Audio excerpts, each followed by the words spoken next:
रचित and you're watching stock diary.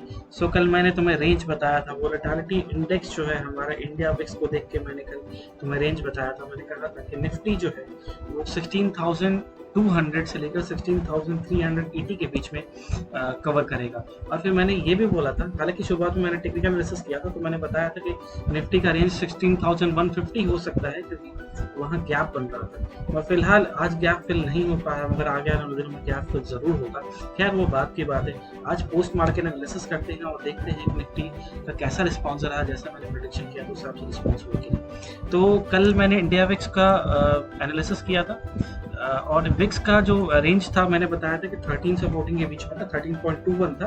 तो मैंने अलग अलग रेंज पे जैसे 13.21, 14 का वैल्यू लिया था मैंने और 13.0 का वैल्यू, तो ये तीन वैल्यू मैंने लिया था। मैंने बताया था कि रेंज क्या होने वाला है। तो मैंने ये बोला था कि 13.21 पे निफ्टी जो है 16,380 से लेकर, अगर अपर लेवल की बात की जाए, और लोअर लेवल में 16,200 के बीच में ट्रैवल कर सकता है। ये लेवल मैंने बताया था और ये लेवल मैंने ऑप्शन चेन एनालिसिस के हिसाब से वेरीफाई किया था। ठीक है, और मैंने ये भी बताया था, इंपॉर्टेंट ये है कि मैंने ये बताया था कि अगर निफ्टी का रेंज ये है तो इन दोनों रेंज के ऊपर और नीचे अगर तुम ऑप्शन को सेल करता हो, कोई ऑप्शन सेलिंग करना चाहता है तो ऑप्शन सेल करोगे तो क्या होगा, जैसे कॉल ऑप्शन तुमने सेल किया है ना, और आउट ऑफ द मनी अगर मतलब निफ्टी उतना दूर मतलब उस लिमिट तक नहीं गया और अगर आउट ऑफ द मनी रह गया कॉल ऑप्शन, तो उसका प्रीमियम 0 हो जाएगा। तो जो प्रीमियम का डिफरेंस होता है वो तो हो जाएगा। ठीक है, ये तो आसान तरीका था निफ्टी पे पैसा लगाने का। तो ऑप्शन लगाने का सबसे आसान तरीका है ऑप्शन सेलिंग, मगर उसमें लिमिट ज़्यादा चाहिए होता है, तो मैंने ये भी बताया था। और देखो निफ्टी वैसा ही रेंज में रहा, उसी रेंज में रहा निफ्टी। आज एक्चुअली निफ्टी जो है ट्रैवल कैसे किया है तो वो मैं तुम्हें बता देता हूँ। निफ्टी एक्चुअली में ओपन हुआ था तुम्हारा 16,288 पे, ठीक है, मगर वो लो बनाया था 16,210 का। तो मैंने 16,200 कहा था, 16,210 का लेवल बनाया था वो, और हाई वो बनाया था 16,349 का, और मैंने कहा था 16,380 तक वो जा सकता है। मगर 16,380 में तब वैल्यू बता रहा था जब इंडिया विक्स का वैल्यू 14 था, और मैंने ये भी कहा था कि अगर इंडिया विक्स का वैल्यू कम हो जाता है कल के दिन, जैसे आज के दिन, तो रेंज जो है कम हो सकता है। और निफ्टी का आज जो इंडिया विक्स का वैल्यू था वो 12 पॉइंट समथिंग तक आके रुक गया था, मतलब रेंज उसका काफ़ी कम हो गया था, वोलेटिलिटी आज काफ़ी कम हो गया था। तो प्रेडिक्शन हमारा देखो ये सही हुआ, और उस हिसाब से ऑप्शन सेलिंग का भी अपॉर्चुनिटी आज था, क्योंकि आज वीकली एक्सपायरी था, थर्सडे था, तो आज ही अपॉर्चुनिटी था। चलो देखते हैं आगे ऑप्शन एनालिसिस में क्या कह रहा है। देखो मैं एनालिसिस तो रात में करता हूँ, तो एनालिसिस में पार्ट में रात में ही करूँगा।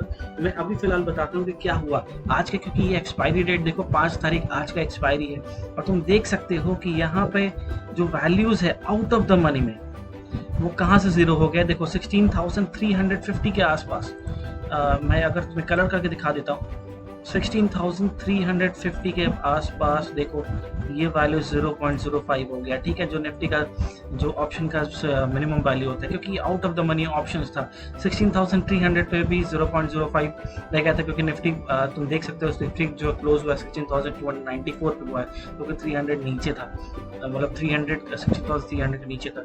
और पुट साइड में तुम देख सकते हो, पुट साइड में भी ऑप्शन कहाँ तक गया है, तो ये गया 16,250 के आसपास ऑप्शन जो है 0 हो गया। हालांकि 200 मैंने बताया था, तो क्योंकि 294 पे तो आउट ऑफ द मनी ये हो गया।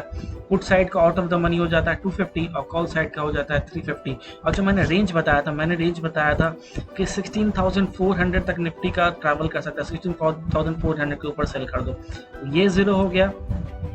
और 16,200 मैंने बताया था, तो ये देखो ये 0.05 हो गया। तो ये दोनों वाले 0.05 हो गए। और जो ओपनिंग वैल्यू, इसमें ओपनिंग वैल्यू एक्चुअली इतना नहीं है, तो मैं तुम्हें ओपनिंग वैल्यू भी बता देता कि ओपनिंग वैल्यू क्या था। वो तो मेरे कल की वीडियो में देखोगे तो वहाँ ऑप्शन चैनल से ओपनिंग वैल्यू दिख जाएगा, तो वो जो डिफरेंस होता वो ऑप्शन सेलिंग में तुम्हें मिल सकता था। मगर और एक और बात कहनी है कि देखो ऑप्शन सेलिंग एक अच्छी चीज़ है, मगर अगर तुम्हारा गैसिंग गलत हो जाता है, अगर ये गैसिंग गलत हो जाता है, अगर मान लो आज किसी तरह एफआईआईएस खरीदारी शुरू कर देते और निफ्टी जो है 500 क्रॉस कर जाता, तो भाई इन द मनी हो जाता, option call option in the money हो जाता, और तुम्हें भारी नुकसान सहना पड़ जाता।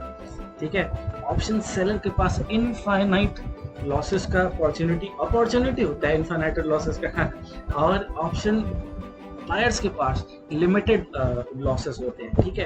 तो अगर ऑप्शन सेलर बनते हो तो मार्जिन ज़्यादा देना पड़ता है, लगभग 1 से 1.5 लाख रुपए मार्जिन देना पड़ता है, उससे ज़्यादा भी हो सकता है।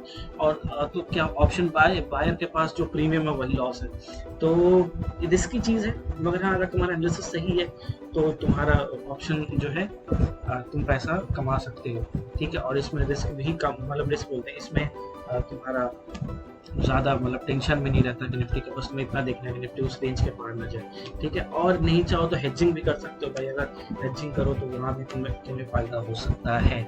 चलो, ये था आज का मेरा पोस्ट मार्केट एनालिसिस। मैं बस ये दिखाना चाह रहा था कि मेरा रेंज जो था, मैंने जो रेंज बताया वो रेंज के अंदर ही निफ्टी रहा था और रेंज मेरा ये था, इस रेंज के अंदर ही निफ्टी आज ट्रैवल किया था, है ना। और ये बहुत बड़ी बात हो गई, ठीक है। और काफ़ी दिनों से मैं देख रहा हूँ कि एनालिसिस थोड़ा बहुत, क्योंकि हाँ, भाई साहब अपन लोग जो एनालिसिस करते हैं वो होता क्या है कि बच्चों में ऑप्शन चेन भी देखते हैं, एफआईआर डेटास भी देखते हैं, टेक्निकल एनालिसिस भी देखते हैं और वर्ल्ड मार्केट भी देखते हैं, और इन सब को एनालिसिस करने के बाद हम लोग जो है कल का एनालिसिस करते हैं। तो इसमें क्या होता है कि देखो, एरर तो हर जगह है ना। एनालिसिस मेरा भी 80% ही सही होता है, 20% रॉन्ग हो सकता है, क्योंकि मार्केट तो आने बने यार, मार्केट को प्रेडिक्ट नहीं किया जा सकता है। मगर हाँ, तुम उसके क्लोज तो जा सकते हो ना, कि हम प्रेडिक्शन के थोड़ा बहुत क्लोज, तो वहाँ तक हम लोग जो कोशिश करते हैं और लगभग 10 में से 6-7 बार अपना जो एनालिसिस है वो सही हो जाता है इंडेक्स ऑप्शन का। मगर आज तुम एक और चीज़ देखोगे कि अगर तुम स्टॉक्स को वॉच करो तो स्टॉक्स, बहुत सारे स्टॉक्स नेगेटिव थे। निफ्टी 200 की बात करो, निफ्टी 200 में कई सारे स्टॉक्स नेगेटिव थे और कुछ स्टॉक्स ही थे जो पॉजिटिव, जो निफ्टी को ऊपर ले जा रहे थे। निफ्टी थोड़ा बहुत सैचुरेशन में चला गया है, मुझे लगता है आज भी जैसे कैंडल बना है निफ्टी का, उस पिन बार जैसा बना है, उस हिसाब से निफ्टी थोड़ा सैचुरेशन हो गया है। तो यहाँ पर थोड़ा बहुत स्ट्रेंथ लूज करता हुआ निफ्टी दिख रहा है। अगर स्ट्रेंथ लूज करेगा तो अपना गैप को फिल करेगा और एक बार करेक्शन हो सकता है। मैं हमेशा कह रहा हूँ करेक्शन हो सकता है, करेक्शन होने की संभावना है। तो मेरे विचार में आदमी को इस वक्त जो है ना वो पुट साइड पे ज़्यादा शिफ्ट होना चाहिए, जबकि कॉल साइड में कम रहना चाहिए, पुट साइड पे ज़्यादा शिफ्ट होना चाहिए। मगर हाँ, एक और बात है कि तुम कोई भी ट्रेड लेते हो, अगर मेरे बात पे ले रहे हो तो मेरे बात की मतलब प्लीज़ अपने फाइनेंशियल एडवाइजर से कंसल्ट करो। तुम्हारा फाइनेंशियल एडवाइजर हो सकता है ज़्यादा एक्सपीरियंस्ड है ना, वो तुम्हें सही सलाह देगा, तो उसके बाद ही ट्रेड लो, वो अच्छा है। मैं यहाँ पर व्यू बताता हूँ, मेरा व्यू देखो, और अगर प्रेडिक्शन सही होता है तो उस हिसाब से तुम ट्रेड कर सकते हो। अपने फाइनेंशियल एडवाइजर से कंसल्ट करो, बोलते हैं ठीक कर लो तो भाई कर लेना, है ना। So that's all for now, thank you very much, मिलते हैं रात को।